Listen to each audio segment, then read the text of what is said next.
In the early evening hours of June 22, 2019, talk of an explosion in the capital of the Amhara region, Bahar Dar, would spread all over social media. Ethiopian politics for a decade before that moment had not been very eventful. While it appeared to have more ups and downs since the coming to power of Abiy Ahmed, it was still relatively stable. But that Saturday night, witnesses reported explosions coming from three buildings: the headquarters of the region's police commission, from the state legislation office, and the office of the president. Later, U.S. Embassy in Addis Ababa would report gunfire in the capital. The Chief of Staff of Ethiopia's National Defense Forces, General Sa'ara Mokonnin, one of the most powerful men in Ethiopia, was shot dead by his bodyguard alongside a retired general, Major General Gazai Abarra, both ethnic Tigrayans. Hours later, it was revealed that the president of Amhara Regional State, President Ambacho Mokonnin, too had been killed alongside his advisor, Izez Wase. The region's attorney general would die days later. All were attending a meeting in the regional cabinet in Bahar Dar.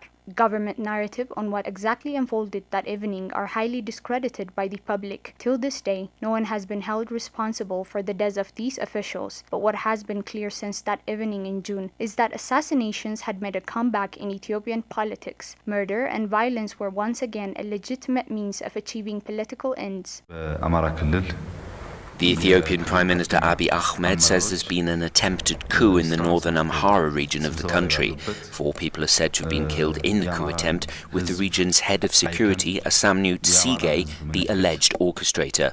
Those killed in Bahir Dar, the regional capital, seen here in relation to Addis Ababa, are said to include Ethiopia's Chief of Staff and 3 other senior officials, including Amhara State's President Abamchu Mokonnin. Assassination is one of the oldest tools of power struggle and the expression of certain psychopathic disorder. Leaders all over the world use this method to stay in power. It's also one of the main things that distinctly characterized the last 2.5 years in Ethiopia. This tactic was an important tool in how Ethiopia's former ruling junta, the Derg, would ascend to and legitimize power. The Derg killed high-level officials from the imperious regime, including 2 former prime ministers, in one night killing spree. Later, Colonel Mengistu Haile Mariam would use a series of assassinations to remove his comrades and to ascend to power, after which Sagazab Kasa, a military historian from Maqala University, tells us assassinations became the most apparent means through which political differences are resolved. In Ethiopia has also its own experience in this regard. For example, the Derg regime came to power by purging the royal families, or the royal families, and Haile Selassie and his families, and Haile Selassie was murdered by Haile Mariam directly. Of course, there was a revolutionary process that deposed the regime, but personally Haile Selassie was killed, and then that act of murder was an assassination by itself. But after the coming to power of the Derg, immediately in Ethiopia, assassination has become the norm. Mengistu Haile Mariam just ascended to power. He just rose fast to power by assassinating his comrades, like Tafari Banti, Aman Amdum first. The first one was Aman Amdum, because he was the first chairman of the Derg, and he was assassinated. Then Tafari Banti, then Adnafu Abate, and finally Mengistu came to power after assassinating these 3 prominent figures of the Derg. The norm of using assassination as an instrument of politics ended with the coming to power of Ethiopia's People's Revolutionary Democratic Front. But with the removal of the former government and Abiy's mount to power brought back the act of using assassination as a means of conducting politics. With the coming to power of Abiy after 1990, we see assassination coming back to Ethiopian politics again, as a tool to stay in power.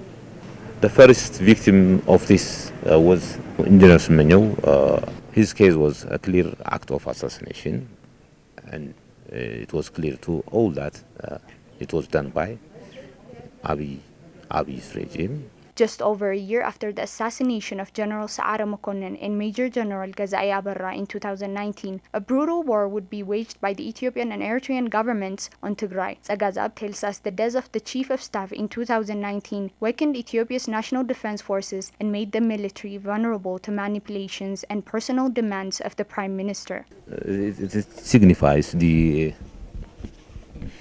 start of a dictator. I mean, the coming back of a dictatorial regime in Ethiopia.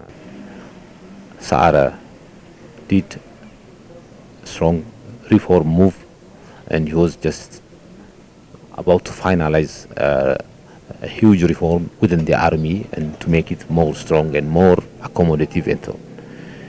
In the testimonies of Abiy and his colleagues, Saara was doing this job on the eve of his assassination.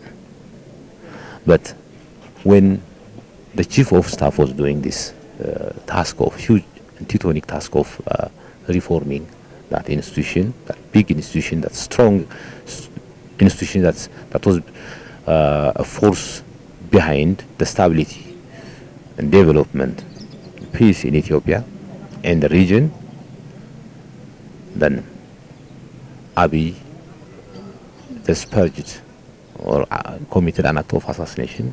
A government led by a leader promising to heal a nation is now buried under piles of crimes. Assassinations, war crimes, ethnic cleansing, corruption, and crimes against humanity are now rampant more than ever before and taking the country to the edge of disintegration.